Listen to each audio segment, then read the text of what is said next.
Hoje eu vou falar sobre mistura de gases, equilíbrio de fases e a lei de Raoult. Esse é o tópico conforme ele está mostrado lá no Cengel. Na verdade, o que eu quero explicar para vocês, ou esse tópico, está intimamente ligado ao que eu falei na aula passada, que é a termodinâmica das substâncias multicomponentes. Até agora a gente viu aplicações e toda uma construção da teoria termodinâmica para a substância pura, etanol, água. Apesar de que, quando a gente vê os ciclos de gás, ciclo com ar, no caso do Stirling, ou o ciclo a gás, no caso de uma turbina a gás, é uma mistura de gás de combustão, eu havia dito o seguinte, que se essa substância que é multicomponente não sofrer mudança de fase, então não há grande problema. É só você corrigir o CP, corrigir a densidade para valores aparentes, médios, digamos assim, e aí tudo se passa como se fosse um fluido pseudo puro, sem grandes problemas. E é exatamente esse problema que eu quero equacionar com vocês hoje, ou seja, a gente vai estudar aplicações de substâncias multicomponentes, aplicações essas em que tem mudança de fase. Eu vou só falar da aplicação ou de algumas aplicações que envolvem esse tipo de situação e principalmente da aplicação que eu vou tratar hoje. Eu vou entrar bem no detalhe, a gente vai fazer uma série de cálculos, eu vou ficar basculando entre o PowerPoint e o RefPro para buscar os dados, então vai ser uma aula assim bem prática.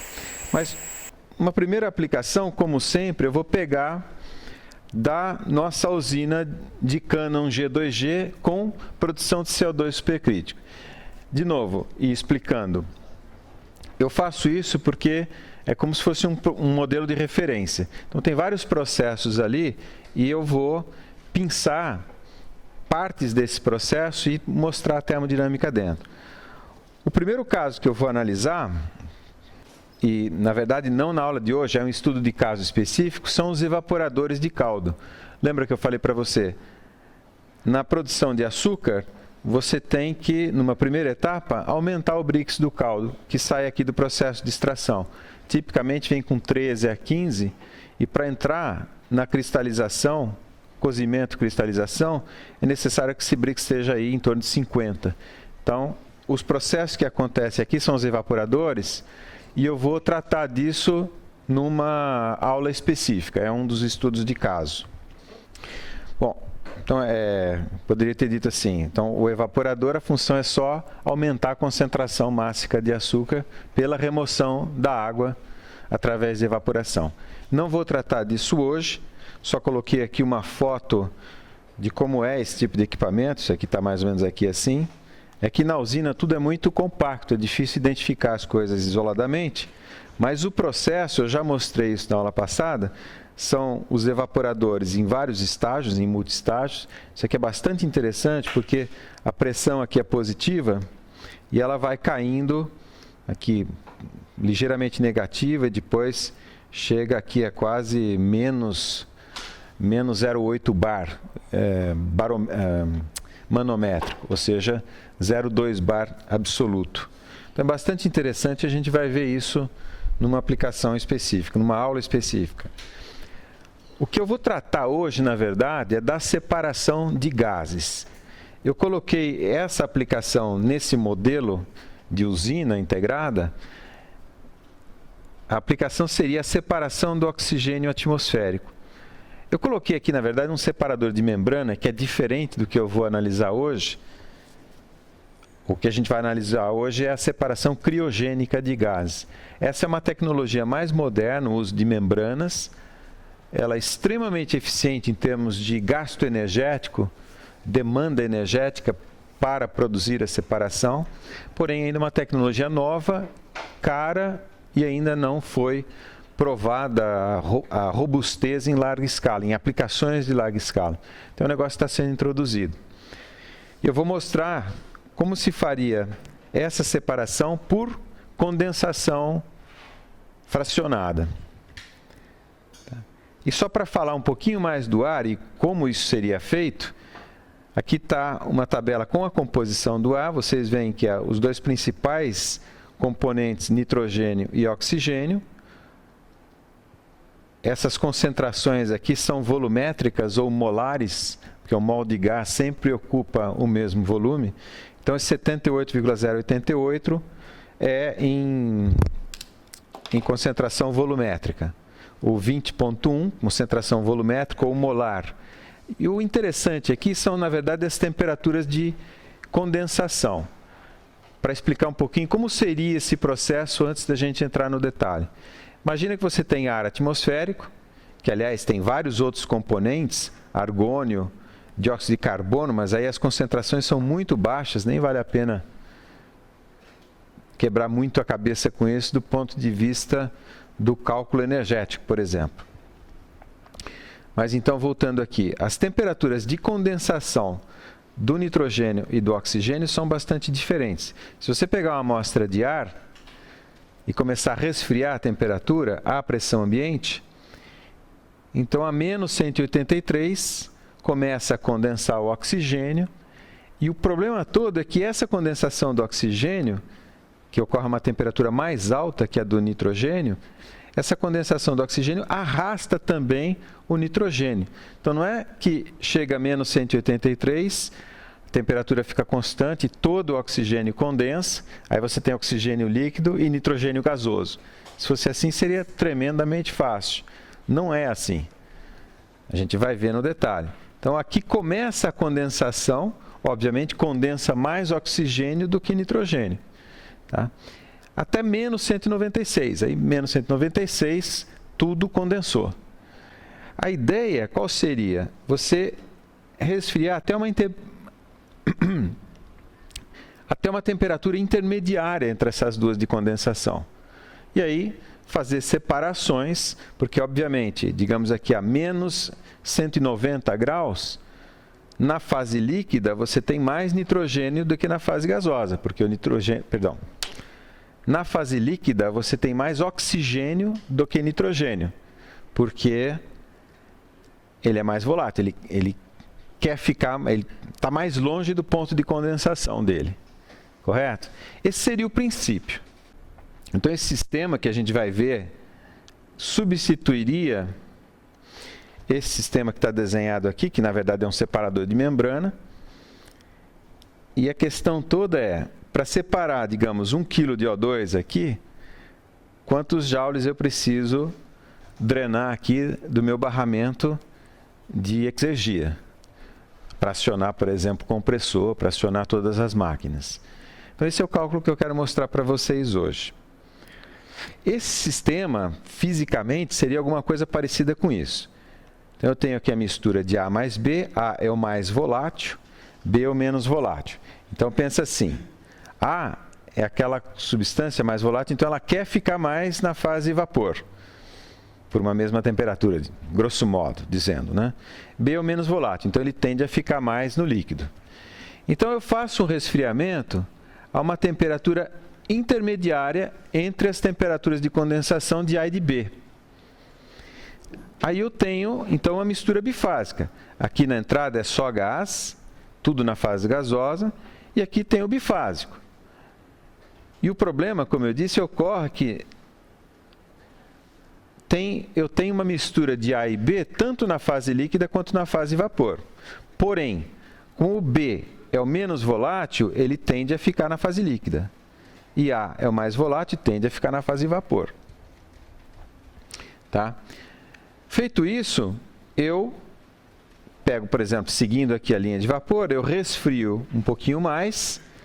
Então, eu aumento mais ainda a concentração de A no vapor. Então, supostamente, tenho quase que 100% aqui na saída. E o restante, que tem A mais B, eu posso recircular para não perder, digamos assim, o A que ainda está na fase líquida aqui em cima. Tá ok? Seguindo a fase de líquido, a linha de líquido, eu faço um reaquecimento, um ligeiro reaquecimento.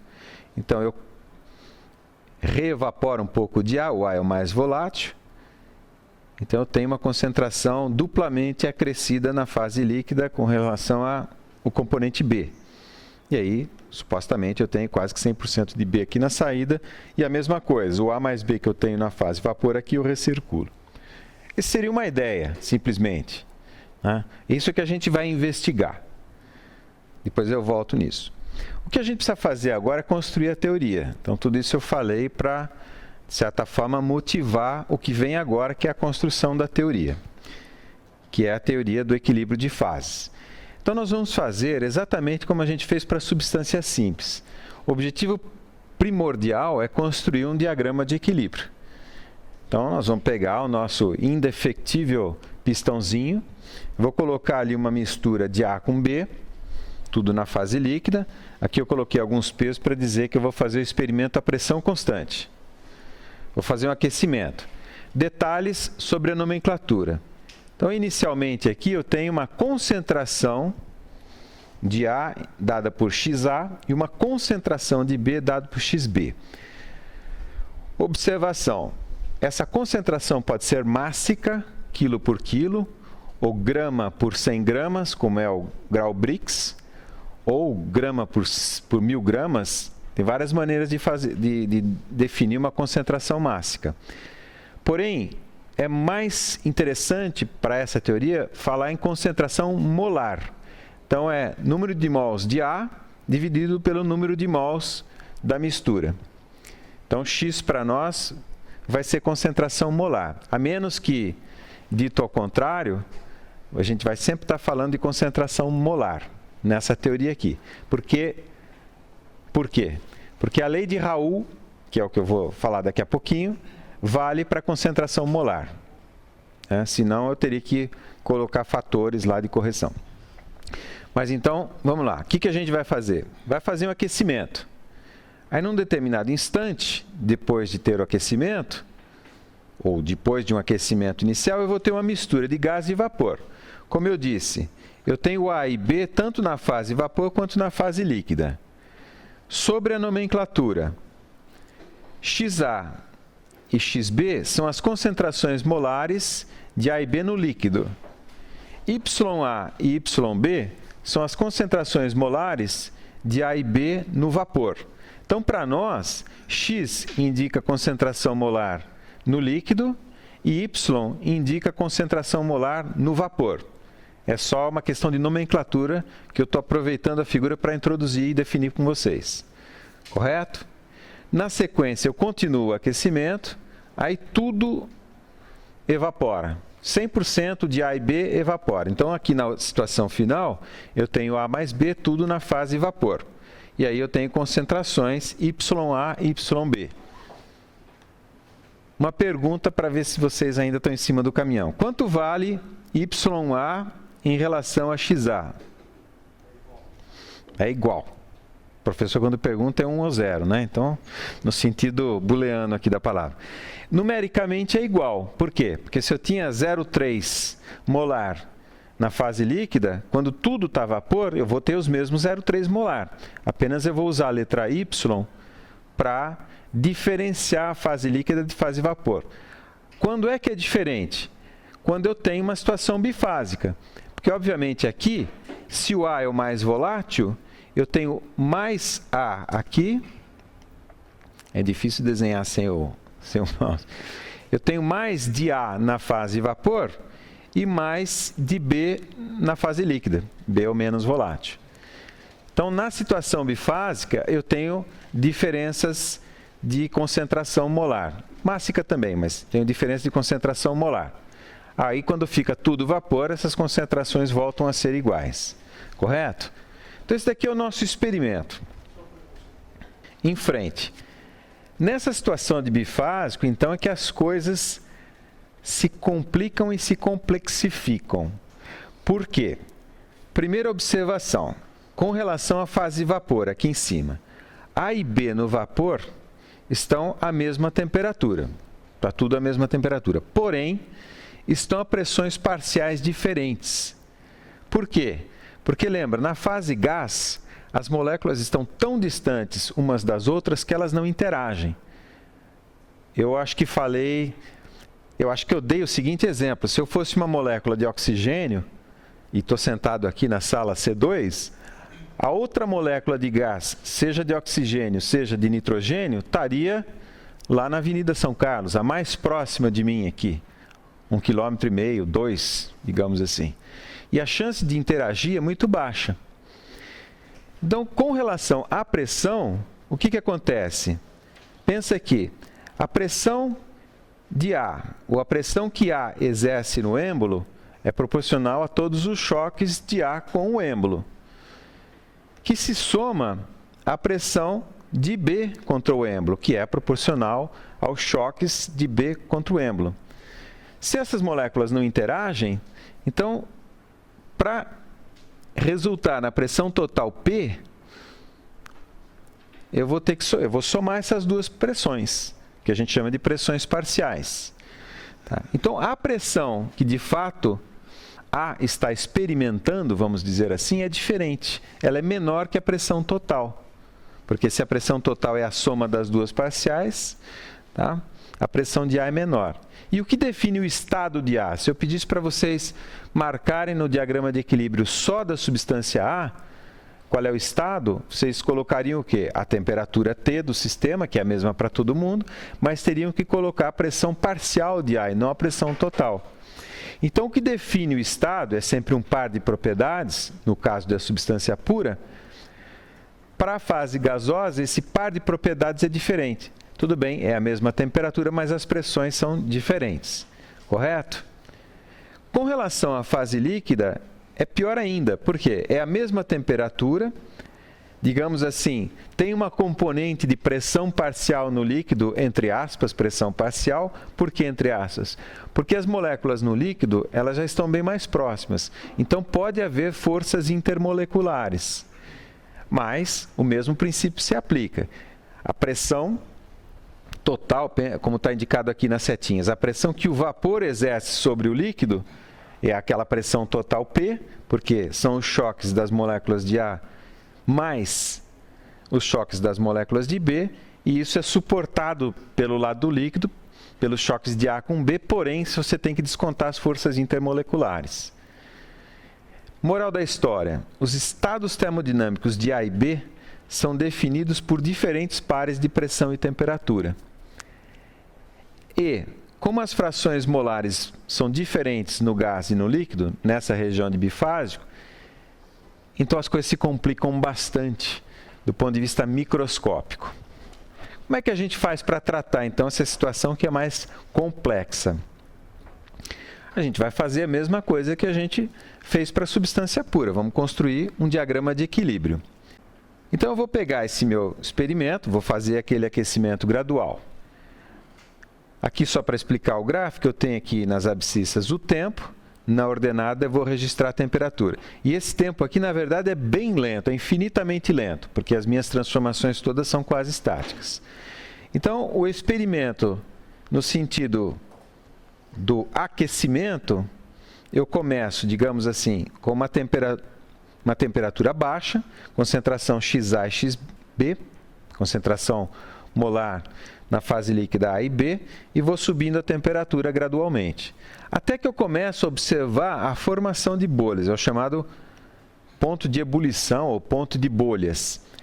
Fisicamente, essa aqui é uma panela com água, obviamente, não é uma panela com oxigênio e nitrogênio, mas se a gente pudesse ter isso, né, um experimento, botar oxigênio e nitrogênio na panela e esquentar, no momento em que eu vejo a formação dessas bolhas, essas bolhas ficam presas na superfície interna da panela, esse é o ponto de ebulição. Por que ele não é a ebulição? Porque o líquido, o seio, né, a região central do líquido ainda está um pouquinho mais fria. Então, essa bolha, quando ela desprende da parede, que está um pouquinho mais quente, essa bolha desprende, vai para o meio do líquido, perde calor e volta a condensar. Então, é o início da ebulição, ocorre nessa situação aqui. Então, eu prossigo o aquecimento.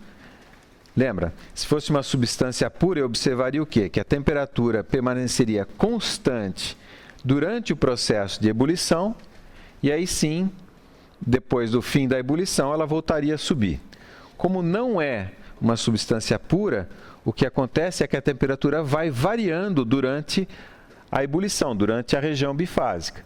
Até que, num determinado ponto, tudo evaporou e aí a temperatura volta a subir de forma mais acentuada, como está indicado aqui.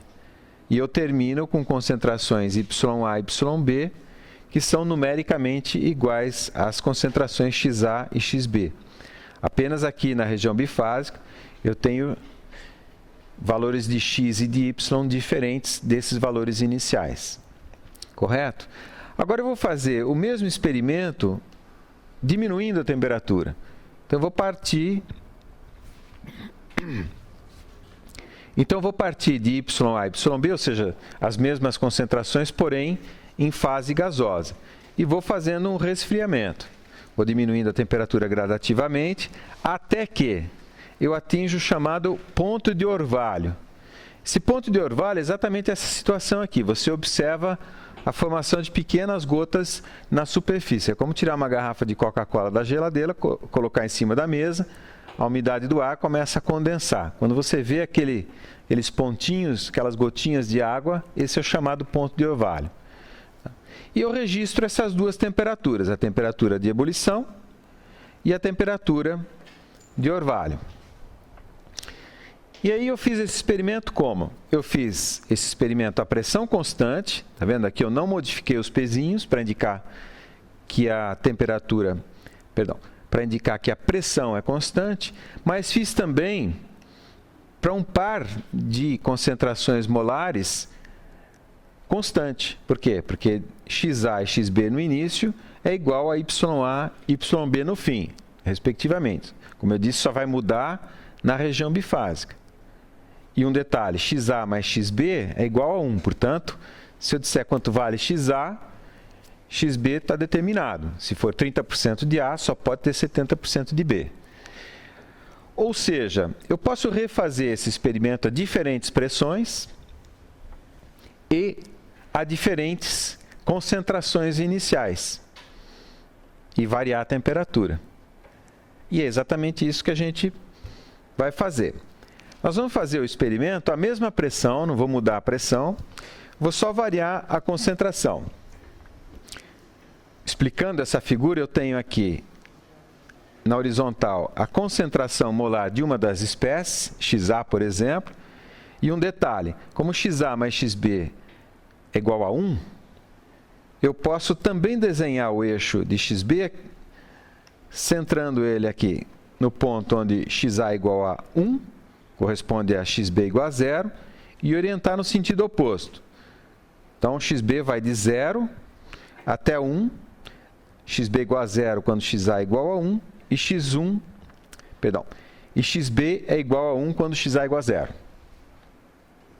Então, é o mesmo gráfico, apenas, voltando aqui, eu tinha tempo aqui nesse experimento, e agora eu tenho concentrações, porque eu quero tirar o tempo da jogada, o tempo é infinito para mim. E aqui eu continuo com a temperatura e tudo a mesma pressão. Então tá lá, eu marquei as duas temperaturas que eu tinha no primeiro experimento, digamos 30% e 70%. Está lá o meu ponto de ebulição, a temperatura de ebulição e a temperatura de orvalho. E aí a mesma pressão eu mudo as concentrações. Por exemplo, 60-40, 60% de A, 40% de B. Tenho outros pontos de ebulição e orvalho. 40-60, outros pontos de ebulição e orvalho, sei lá, 20-80. Eu posso fazer, por exemplo, com 0 de A, portanto 100% de B, e aqui que temperatura eu tenho aqui? Exatamente a temperatura de mudança de fase de B, porque se tem 0A, tem 100% de B, então aqui é monofásico, aqui eu sei trabalhar. Então é a temperatura de saturação da espécie B a essa pressão que o experimento foi feito. Mesma coisa nessa outra ponta aqui. Se eu colocar 100% de A, não tem nada de B, tem 0 de B. Então é monofásico. Então eu vou lá no diagrama de equilíbrio de A, qual é a temperatura de saturação à pressão do experimento. E marco esse ponto aqui. Ligando todos os pontos, eu tenho um diagrama de fase, ou uma fatia do diagrama de fase, porque ele é específico para essa pressão. Eu precisaria fazer outros experimentos a outras pressões. Porém, é menos comum. Normalmente, uma aplicação, você trabalha a uma determinada pressão. A gente vai fazer a aplicação de hoje tudo a 10 bar. Na verdade, a gente vai construir esse diagrama para 1 bar, depois para 10 bar, e vamos ver por que é vantajoso trabalhar a 10 bar e não a 1 bar. Mas esse é o diagrama de equilíbrio, ou uma fatia do diagrama de equilíbrio, para mistura de A com B. No nosso caso aqui, a gente então vai ter, na região inferior, abaixo da chamada curva de ebulição, essa curva azul, eu vou ter uma mistura de líquido com líquido. Acima da curva de orvalho, a curva vermelha, eu vou ter uma mistura de gases, e entre as duas curvas eu vou ter uma mistura bifásica gás-líquido. Aí isso daqui que é bastante parecido com o diagrama do ferro, do aço carbono. Tá? É a mesma coisa. Então, como interpretar aquele nosso sistema de separação criogênica? Como interpretar as transformações que estão ocorrendo aqui no sistema de separação criogênica sobre esse diagrama de equilíbrio que eu acabei de construir? Lembra, eu tenho uma mistura de A com B, A é o mais volátil, eu vou fazer um resfriamento para ter a concentração de A acrescida na fase vapor e a concentração de B aumentada na fase líquida. Mas como isso ocorre? Como eu posso visualizar essa transformação, digamos, nesse primeiro estágio aqui? Como eu posso visualizar essa transformação no diagrama de equilíbrio? Então, vamos lá, vamos pegar o diagrama de equilíbrio. Eu só deformei um pouquinho aqui a curva, digamos assim, para dar mais certo aqui de acordo com as ideias, né? Depois a gente vai construir um real e vai ver que não é tão bonitinho assim. Tá? Na verdade, eu vou precisar de... Acho que eu fiz o cálculo com 5, 6 estágios de separação e ainda assim eu não atingi a concentração que eu queria. Tá? Mas, voltando, só para interpretar, vamos pegar o diagrama de equilíbrio. Aqui está o nosso sistema. Está vendo? Aqui eu estou colocando tudo em termos de fração mássica de A, mas poderia ser fração molar. Tá? Lembrando, aqui, quando A é igual a zero, isso aqui é... Na verdade, aqui está errado, né? Aqui é essa temperatura à esquerda, aqui é a temperatura de B, a pressão P0. E essa temperatura aqui, à direita, é a temperatura de A, a pressão P0. Por quê? Porque aqui é a fração mássica de A. A primeira etapa, o que é? Fazer esse resfriamento até a temperatura intermediária entre a linha de ebulição e a linha de orvalho. Então, digamos que eu comece com essa concentração de A aqui, estou a pressão P0, e vou fazer um resfriamento. Vem de cima para baixo aqui, até esse ponto intermediário T1. A temperatura aqui, dentro desse módulo, é T1. Tá? Pergunta para vocês, onde é que está o estado termodinâmico do líquido nesse diagrama? O que eu sei? Eu sei, tudo bem, a pressão é P0, é igual para todo mundo, a pressão total aqui. Né? Eu sei que esse pontinho vermelho que eu marquei está a temperatura T1. Então, esse estado ele tem que estar sobre essa horizontal T1 aqui, essa isoterma T1. Como se trata de líquido, esse ponto está exatamente aqui, ó, nessa região aqui. Então, o estado termodinâmico do líquido está sobre a linha de líquido. E se eu quiser calcular a concentração, basta eu ler aqui embaixo. Então, a concentração de A, eu leio aqui embaixo, digamos que seja 15%. Se a concentração de A é 15%, a de B é 85%. Correto? Onde é que está o estado termodinâmico do vapor, aqui em cima? Então, mesma coisa, está sobre a isoterma T1 e sobre a linha de vapor, que é a linha vermelha. Então, se eu quiser ler a concentração de A e de B, basta eu ler na escala aqui embaixo. Então, digamos que eu tenho aqui 80% de A na fase de vapor, eu vou ter, então, 20% de B. A soma sempre dá 1, correto? Repara que eu tenho agora 4 concentrações. De A e B no líquido, de A e B no vapor. Tá? Ou 2 pares de concentração, no líquido e no vapor. Como é que é a etapa seguinte? A etapa seguinte, agora, vamos seguir aqui a linha de vapor, essa linha aqui em cima. Eu quero isolar A aqui em cima. Então, eu sei que o A é o mais volátil. Então, eu vou fazer o seguinte, eu vou pegar a fase de vapor e vou resfriar um pouquinho mais, abaixo de T1. Então, está aqui, ó. A linha de vapor está aqui. Eu vou baixar de T1 para T3, para essa temperatura T3. E a fase vapor, o estado da fase vapor vai estar aqui, ó, sobre a linha de vapor. Agora sim, bem mais próximo dos 100%, digamos que seja 98%. Então, tem 2% de B aqui. Então, de fato, a concentração de A aqui na saída está bastante elevada. Tá?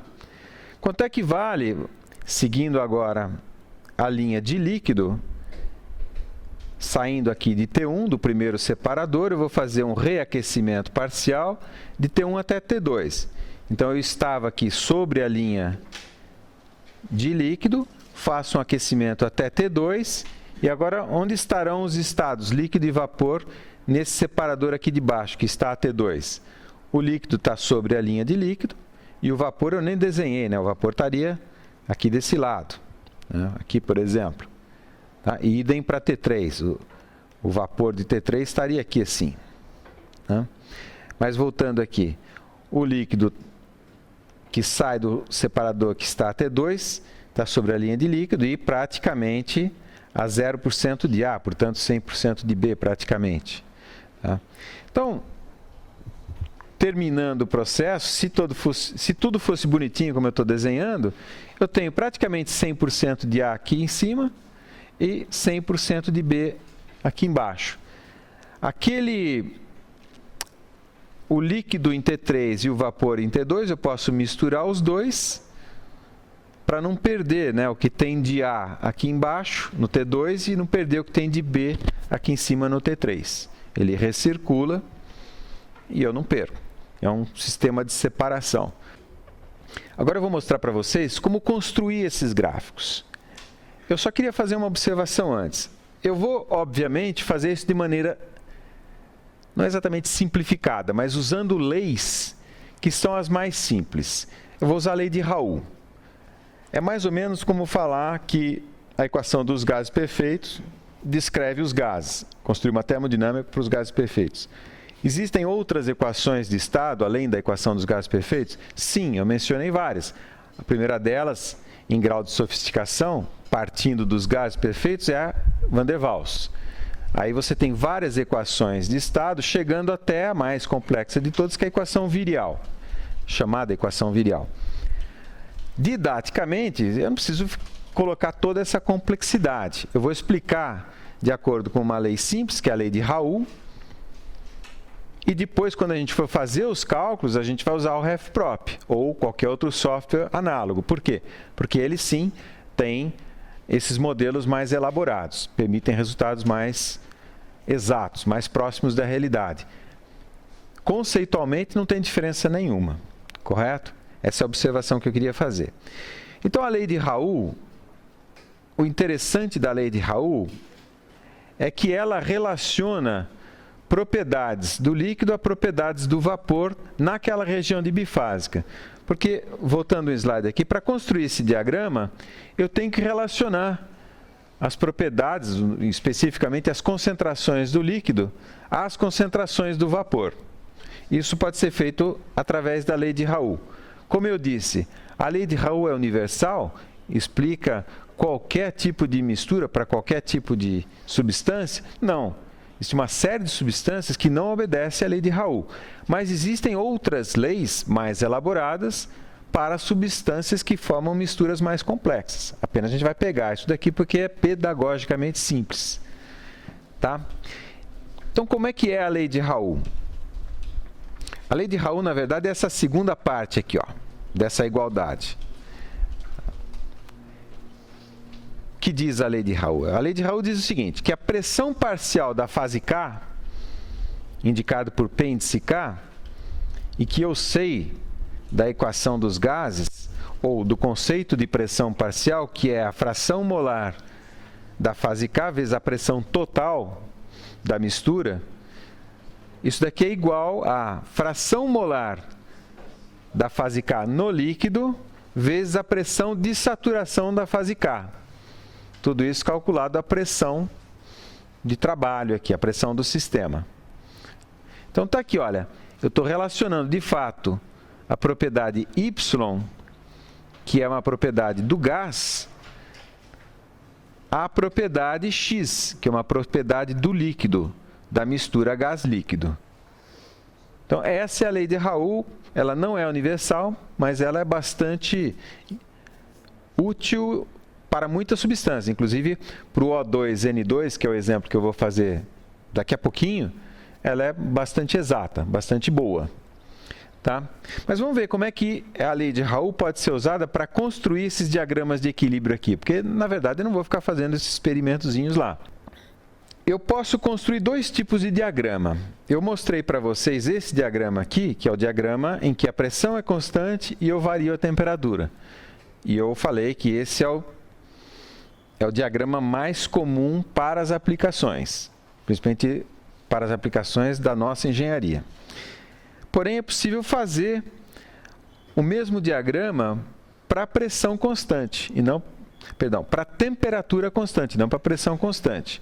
É como se eu tivesse o meu cilindro ali, imerso num banho isotérmico, e aí eu vou variando a quantidade de pezinhos ali para alterar a pressão, tudo a mesma temperatura. Nesse caso, é muito simples. A única equação que eu preciso é que a pressão total é a soma das duas pressões parciais. Então, em qualquer momento, P é igual a PA mais PB. E pela lei de Raoult, eu tenho que a pressão parcial de A é XA vezes a pressão de saturação de A. E PB é XB vezes a pressão de saturação de B. Então, colocando todas essas equações em conjunto, eu vou ter, na verdade, uma reta para a pressão parcial de B, uma reta para a pressão parcial, cuja soma dá sempre a reta da pressão total. Então, se eu olhasse aqui essa reta em preto que está aqui, que é a reta da pressão total, a pressão do sistema varia de acordo com essa lei, essa equação, essa reta preta aqui, conforme a pressão, perdão, conforme a concentração molar de A varia de 0 a 1. Tá? Bom, isso é menos usado. O que a gente vai fazer é justamente construir o diagrama de equilíbrio quando a pressão é constante, não precisa ser atmosférica. Ou seja, eu preciso construir uma curva de temperatura em função da concentração molar, em função de X. Voltando aqui, essa curva P aqui, o que que é? Ela é uma curva da pressão em função da concentração molar. Agora eu vou fazer a mesma coisa para a temperatura, construir uma curva da temperatura para a concentração molar, de A ou de B, tanto faz. Eu vou, para isso, começar com a equação P é igual a PA mais PB. Não está escrito aqui, mas ela é trivial. E eu sei, por Raoult, que a pressão parcial de A é a concentração molar de A no líquido, vezes a pressão de saturação de A. Tá? E a pressão parcial de B é a concentração molar de B, que eu posso escrever como sendo 1 menos a concentração molar de A, vezes a pressão de saturação de B. Quando eu falo pressão de saturação de A ou B, na verdade é a pressão que ela teria, que A ou B teria, aquela temperatura, como se fosse monofásico. Correto? E isso não depende da concentração molar. No caso aqui, depende só da temperatura. Então, aqui está montado. Se eu conseguir expressar essa PA de saturação em função da temperatura, se eu conseguir construir uma função matemática para expressar a pressão de saturação de A em função da temperatura, idem para B, idem para a pressão de saturação de B, então essa equação aqui define o lugar geométrico das frações molares dos constituintes da fase líquida, porque eu escrevi tudo isso para X. correto? Então, eu construo a curva de líquido do diagrama de fase. Se eu quiser construir a curva de vapor, a curva de orvalho, das temperaturas de orvalho, é só escrever a concentração X em função da concentração Y, usando a própria lei de Raoult. Então, está aqui, olha, XA, eu estou referenciando tudo a A, mas poderia ser AB. XA pela lei de Raoult é YA vezes P dividido pela pressão de saturação de A. Então, eu tenho XA, eu substituo essa relação e fazendo as simplificações devidas, eu chego nessa equação aqui, ó, que a pressão total é a pressão de saturação de B mais YA vezes a pressão total, vezes 1 menos pressão de saturação de B dividido pela pressão de saturação de A. E como isso está escrito em Y, que é a concentração molar no gás, essa equação define o lugar geométrico das frações molares dos constituintes da fase gasosa. Ou seja, eu construí as equações das duas curvas. Da curva das temperaturas de orvalho, que é essa equação que a gente acabou de deduzir, e a curva das temperaturas de ebulição, que é a equação que a gente deduziu há 2 slides para trás. Tá ok? Então é muito simples agora. Vamos fazer um exemplo de construção desse diagrama. E é interessante notar que aqui eu quero aproveitar para explicar por que eu vou fazer tudo a 10 bar e não a 1 bar quando eu for fazer o exemplo. Eu só vou construir o diagrama agora, né? Olhando no diagrama pH, no caso para o ar atmosférico, usando um fluido pseudo-puro, tem um detalhe interessante. Primeiro, dá para ver que na região de bifásico, pegando uma isoterma qualquer, aqui, por exemplo, essa menos 167, na região de bifásico, ela, de fato, ela não permanece constante, essa temperatura. Lembra que quando era substância pura e eu estava na transição de fase, todos os pontos aqui da isobárica 10 bar, no caso, que está exemplificado aqui, tinham a mesma temperatura. Agora não, se eu disser para vocês que a temperatura é menos 167 graus, só existe um ponto desse gráfico que tem essa temperatura e essa pressão, e corresponde a um título específico. Uma observação aqui, eu estou usando a letra X para título e também para concentração molar, são coisas diferentes. Não vai confundir, né? Porque nós não vamos fazer contas com o título aqui. Em outras palavras, quando eu tinha substância pura, o título era qualquer coisa entre a linha de líquido saturado e a linha de vapor saturado. Aqui não. Aqui o título vai ser uma propriedade que também depende da pressão e da temperatura. Ou seja, se eu mudar a temperatura, eu pego uma outra isoterma aqui, eu vou ter um outro título. Não é o mesmo.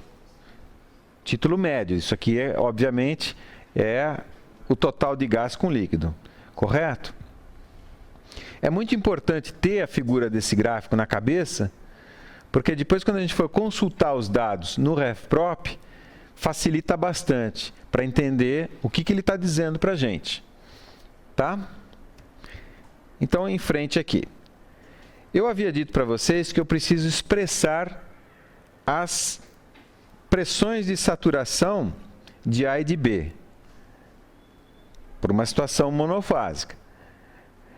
Eu ensinei para vocês até agora, por exemplo, gerar esses dados aqui, da linha de saturação, não esse, porque esse aqui é da mistura, mas eu vou no diagrama de equilíbrio de A, gero a curva de pressão de saturação de A, jogo no Excel, por exemplo, e fito um polinômio.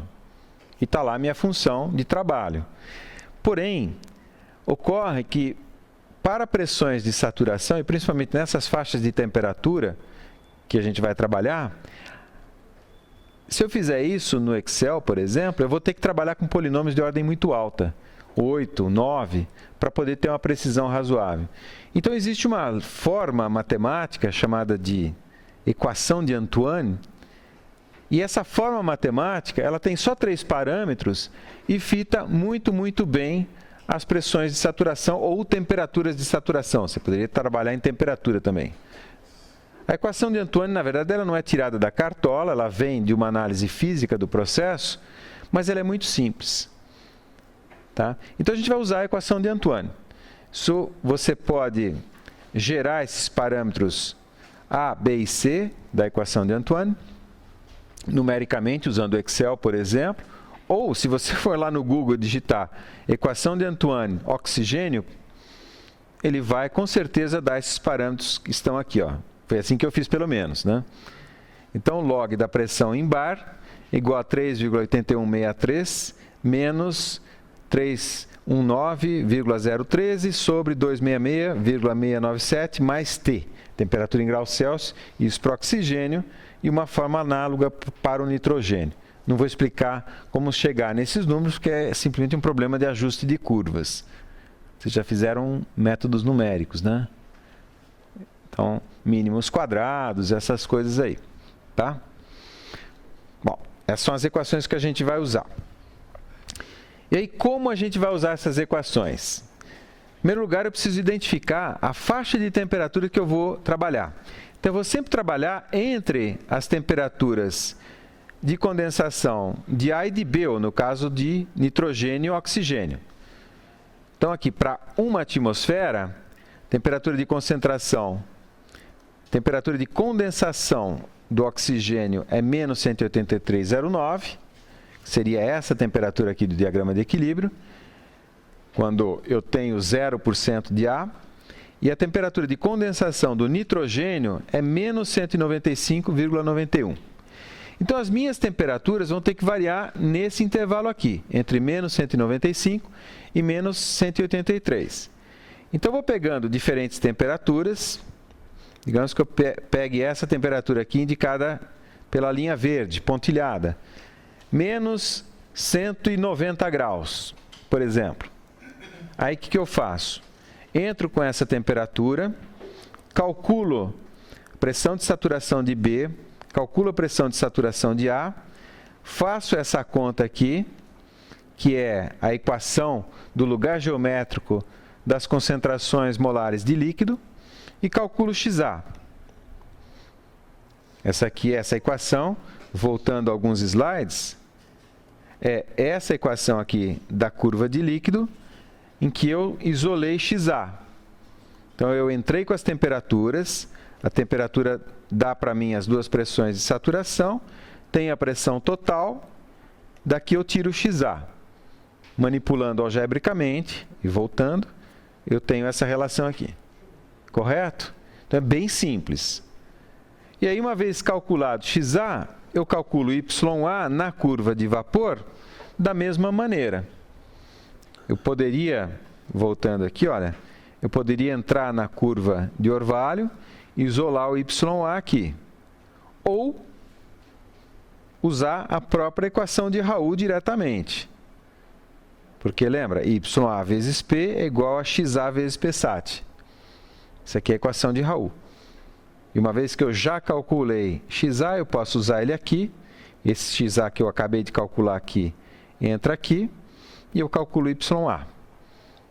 Então, eu vou, digamos assim, de cima para baixo, gerando esses pontinhos aqui. Posso fazer isso a 10 bar também.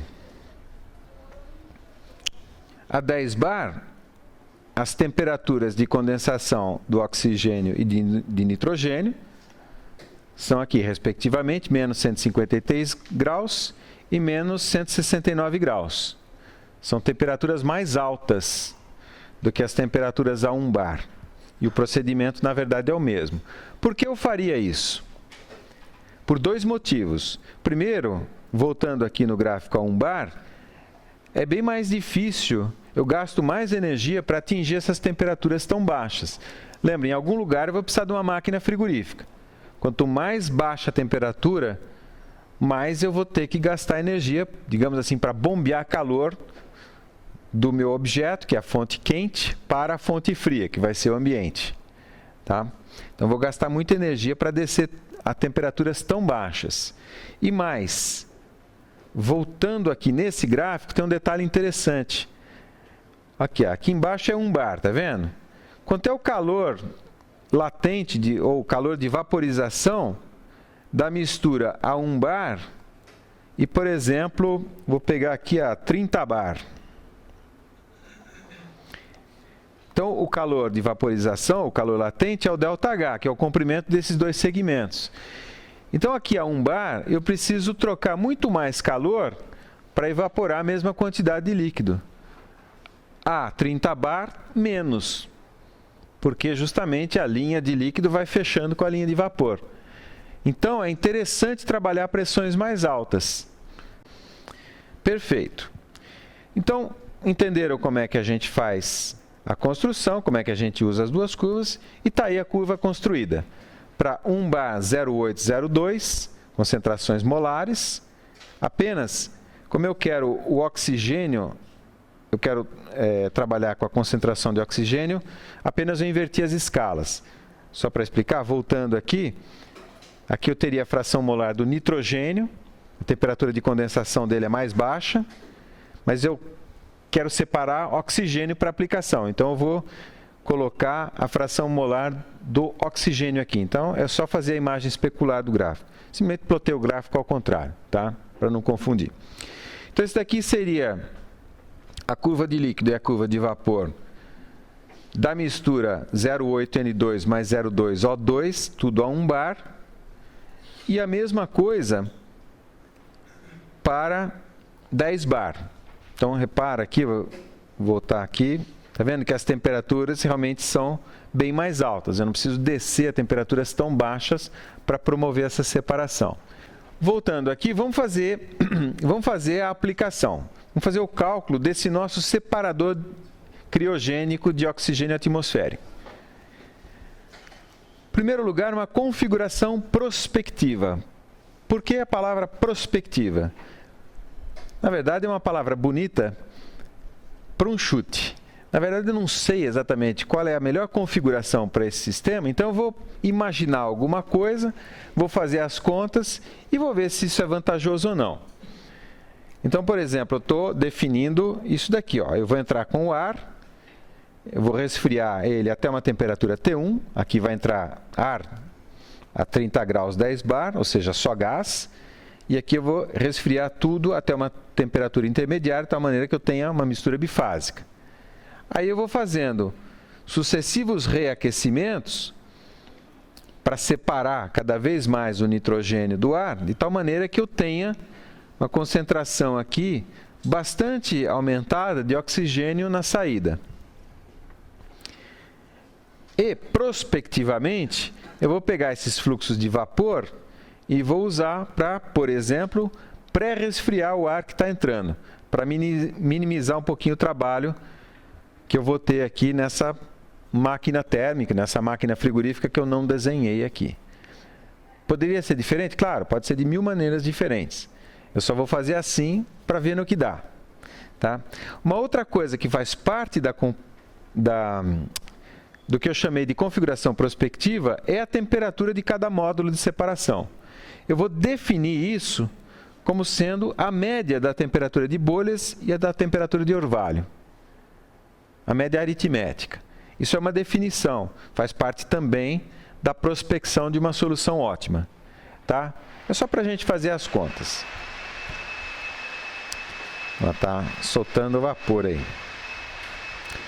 Como é que a gente interpreta essas transformações no diagrama de equilíbrio? Então, seria o seguinte, eu tenho aqui o meu diagrama de equilíbrio, dessa mistura O2N2, eu vou sair de uma temperatura bem alta, que nem aparece aqui na escala, 30 graus, e vou diminuir até uma temperatura T1, que eu ainda não sei quanto é. Já vou calcular. Chegado aqui em T1, eu vou separar o líquido do gás. O líquido está sobre a linha de líquido.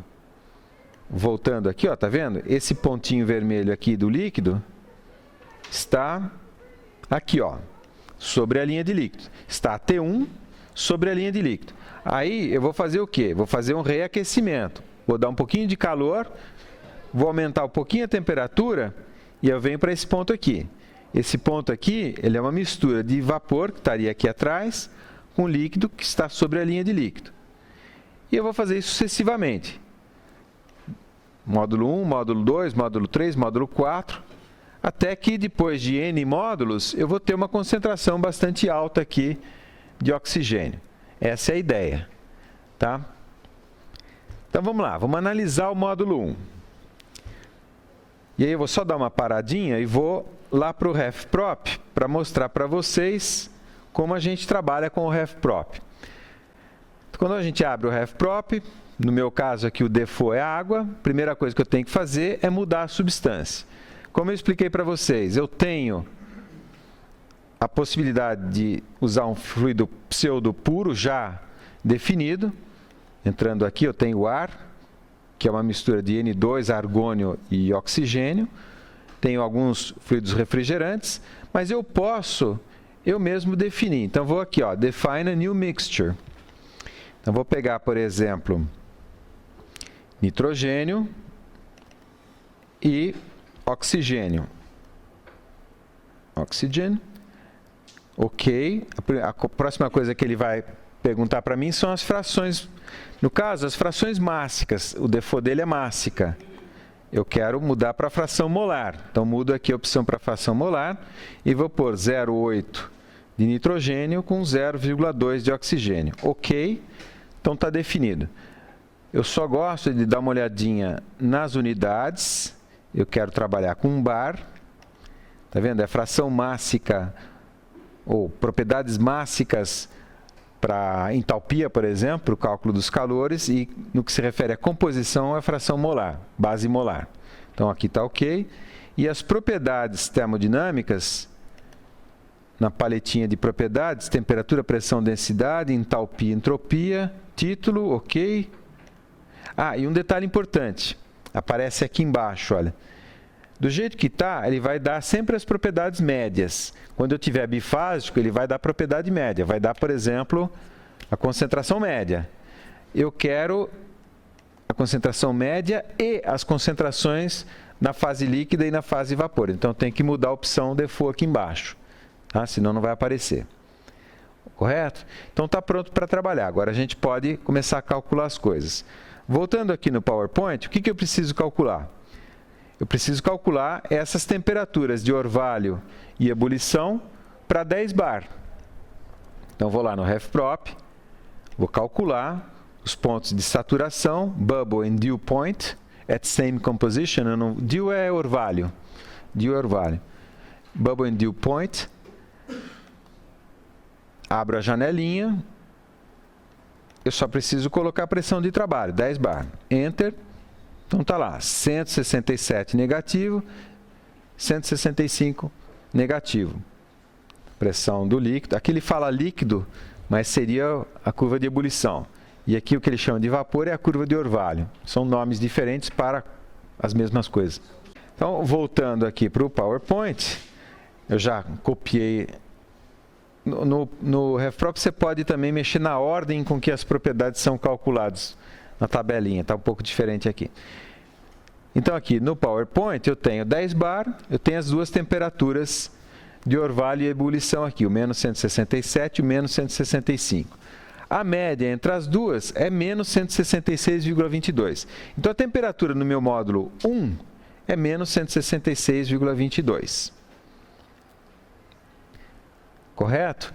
O que eu preciso fazer? Calculei as temperaturas. O que eu preciso fazer agora é calcular a nova concentração de ar no líquido, que é o que me interessa. Então, o próximo passo é calcular essa concentração aqui, na linha de líquido, para essa temperatura, que é diferente dessas outras duas aqui. Essas duas temperaturas são as temperaturas que começaria a formar orvalho ou que começaria a formar bolhas. Elas não existem fisicamente no processo. A temperatura que existe no processo é essa menos 166. Tá? Então, vamos lá, buscar a concentração de ar no líquido. Novamente, RefProp, eu vou agora calcular um ponto especificado, um estado especificado, sob composição variável. Estão enxergando a janela aí? Não aparece tudo, mas depois eu amplio aí. Então, está aqui. Está vendo a concentração 0,208? Eu vou colocar 10 bar, que é a minha pressão de trabalho, e eu preciso colocar a temperatura de trabalho. Quanto vale? Menos 166,22. Então, vamos lá. Menos 166,22. Enter, e está tudo aqui, ó. Então, as duas concentrações globais, bulk, né? 0,802, e a concentração do nitrogênio no líquido, 0,72, concentração do oxigênio no líquido, 0,27, concentração do nitrogênio no vapor, 0,84, quase 0,85, e a concentração do oxigênio no vapor, 0,15. E aí eu tenho, só para mostrar para vocês aqui, ó, eu tenho as outras propriedades, tá vendo? Densidade, as entalpias, eu tenho todas as propriedades aqui, entropia, inclusive o título. A última propriedade aqui é o título, que é o título médio. O título aqui é massa de A dividido pela massa total, em quilograma por quilograma, é a unidade do título. Tá? Voltando aqui no RefProp, essa janelinha está aqui. Já peguei ela para vocês. Então, eu tenho lá que a concentração de oxigênio na fase líquida é esse 0,27440 aqui. E aí eu tenho todas as outras. Na verdade, como eu disse para vocês, eu tenho dois pares de concentração. 0,27 e 0,72 aproximadamente no líquido e 0,15 e 0,84 no vapor, respectivamente para oxigênio e nitrogênio. Tudo isso com o título de 0,60553. Tá? Qual é o passo seguinte? O passo seguinte agora, eu vou encaminhar esse líquido que está a menos 166 e tem agora essa nova composição, vou encaminhar para o próximo separador. Vou fazer, voltando aqui alguns slides, né? Vou fazer um outro aquecimento. Na verdade, eu estou aqui, estou indo de 1 para 2. Então, eu vou aquecer um pouquinho mais, aqui esse Q2. Eu vou reevaporar, porque o que está saindo aqui embaixo de 1 é só líquido. Vou evaporar parcialmente e vou repetir todo o processo. Então, terminei aqui. Na etapa seguinte, ou seja, no módulo 2, eu vou entrar a 166,22 negativo. Essa temperatura vem do módulo anterior, esse menos 166,22. Desculpa estar indo para frente e para trás toda hora. Se vocês se perderem, vocês me param, tá? Então, essa temperatura aqui vem do módulo anterior. Eu vou aquecer ligeiramente. Lembra, aqui está vindo 100% de líquido. Aí vai flashear, vai evaporar um pouquinho e vou separar. O primeiro passo é calcular qual que é a temperatura T2 aqui do módulo 2. Como eu disse, é sempre a média aritmética entre a temperatura de bolha e a temperatura de orvalho. Então, vamos lá, vamos no RefProp para calcular isso. Só que, lembra, eu tenho que redefinir a mistura, porque agora essa mistura, voltando 2 slides aqui, ela não tem mais 0,802, ela tem 0,72, 0,27. Então, volto no RefProp, vou até fechar essas janelas para não correr o risco de olhar no lugar errado. Venho aqui na opção substância e vou especificar a composição. Então, abri a janelinha da composição, o que era 0,8, eu vou colocar 0,72560, 0,72560, e o que era 0,2, eu vou colocar 0,27440. 0,27440. Enter, prontinho. Então, o que a gente vai calcular agora é o estado de saturação. Tudo isso a 10 bar. Enter. Então, eu tenho lá as duas temperaturas, menos 166,22, isso eu já sabia, isso vinha inclusive do módulo anterior. E aí, menos 163,96, que é a temperatura de orvalho. Deixa eu voltar aqui no módulo 2, né? O menos 166,22 e o menos 163,96. A média é menos 165,09. Então, essa é a temperatura do módulo 2. Tá vendo? Eu realmente aqueci só um pouquinho. Eu estava menos 166, subi para menos 165, subi 1 grau. Tá? Essa quantidade de calor é bem pequena. O passo seguinte é calcular a fração molar de A do oxigênio no líquido. Então, eu volto lá no RefProp, vou calcular agora um estado especificado e eu quero as composições individualizadas. Eu vou colocar 10 bar, pressão 10 bar, e a temperatura menos 165,09. Então, menos 165,09. Enter, está tudo lá. Voltando aqui no PowerPoint, então eu vejo que essas concentrações aqui, olha, no caso do oxigênio na fração líquida, subiu para 0,36 e do nitrogênio baixou para 0,63. Alguma dúvida até aqui de como consultar as tabelas? Lembrando que eu poderia usar as funções que eu calculei. As duas curvas de líquido e vapor que eu gerei analiticamente ou algebricamente a partir das equações de Antoine. Na verdade, ficava até bem mais fácil do que usar o RefProp. Na sequência, eu faço a mesma coisa para o módulo 3, determino a temperatura intermediária, que é a média das duas, eu vou passar reto porque eu já fiz isso, determino as concentrações molares, vou para o módulo 4, mesma coisa, as temperaturas, que a temperatura de trabalho é a média das duas temperaturas de ebulição e orvalho, concentração molar, módulo 5, módulo 6 e assim sucessivamente. Não vou fazer isso de forma repetitiva. Eu fiz até 6 módulos para destacar o resultado para vocês. Já estou terminando. Então, repara, eu começo com 0,208 aqui na entrada e a gente vai acompanhar a linha de líquido. Então, veja lá, eu tenho oxigênio entrando a 0,2.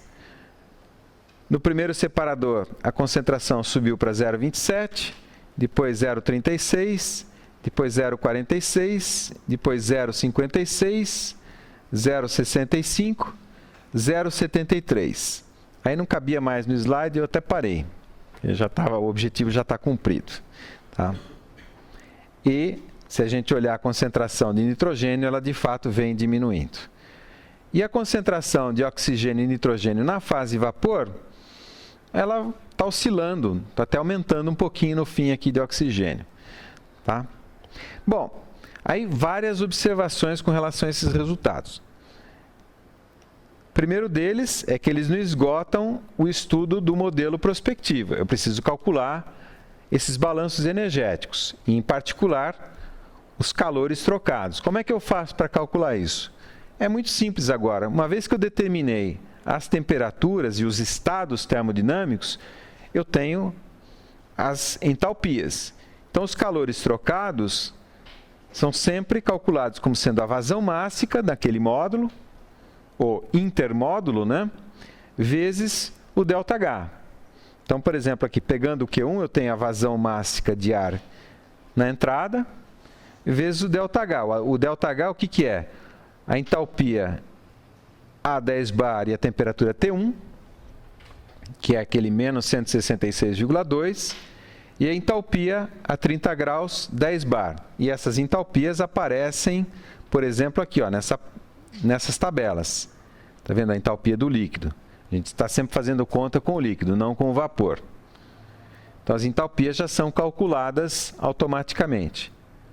Tá? Mesma coisa para Q2. A diferença está aqui, que eu tenho que recalcular a vazão mássica. Não é? Porque está entrando aqui, digamos, 1 kg por segundo, sai, digamos, 0,3 kg por segundo de vapor e 0,7 kg por segundo de líquido. Então, eu tenho que usar o título, que eu também calculo aqui, para recalcular a vazão mássica. Tá? Vamos ver um exemplo aqui para o caso do separador 1. Eu não vou fazer as contas, só vou indicar como é que é. No separador 1 está entrando 0,2 de oxigênio e 0,8 de nitrogênio. A 30 graus 10 bar, e vamos supor, só para efeito de cálculo, que seja 1 kg por segundo. Tá? O H, no caso, é mais 26,463 kJ por quilograma. Tá? E aí o H1, o H da mistura, que é esse menos 69,394, parênteses. Esse negativo é só uma questão da referência que o RefProp, no caso, usou para calcular as entalpias. Eu posso mudar essa referência. Não faz diferença nenhuma, porque a gente vai fazer a diferença, a gente vai fazer ΔH. Então, aquela referência, ela cancela, tá? Alguns me perguntaram disso durante a prova, não faz diferença. Esse menos significa que está abaixo, a temperatura, o estado termodinâmico está abaixo daquele usado para calcular, para referenciar as entalpias, tá? Outra observação importante é que esse H1, ele não se refere só ao líquido ou só ao vapor, ele se refere à mistura aqui, ó, nesse ponto, a mistura líquido-vapor.